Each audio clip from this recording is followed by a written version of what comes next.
vais vous présenter le centre de référence des maladies lysosomales. C'est un centre de référence qui est coordonné par le site de Trousseau, où je suis la coordonnatrice.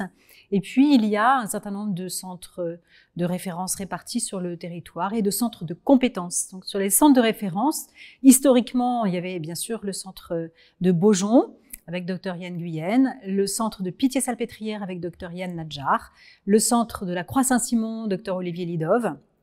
Et puis, se sont adjoints avec la nouvelle labellisation 2 centres, un à l'hôpital Necker avec Dr Anaïs Brassier et un autre à Rouen-Normandie avec Dr Stéphanie Thor.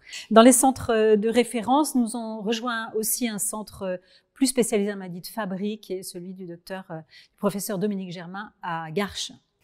Alors, les maladies concernées par notre centre de référence, c'est l'ensemble des maladies lysosomales depuis finalement la période anté-néonatale jusqu'à l'âge adulte. Certains centres sont vraiment dédiés et certains hôpitaux sont vraiment des hôpitaux pédiatriques, d'autres sont des hôpitaux d'adultes.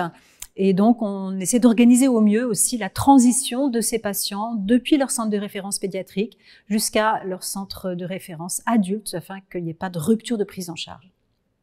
Puis, on a aussi des comités d'évaluation de traitement des différentes maladies lysosomales, avec une coordination nationale et puis des sous-groupes qui sont dédiés par pathologie ou par groupe de pathologie. Dépassent notre propre centre de référence maladies lysosomales, sont ouvertes à toutes les bonnes volontés qui veulent travailler ensemble et aux experts de ces maladies-là.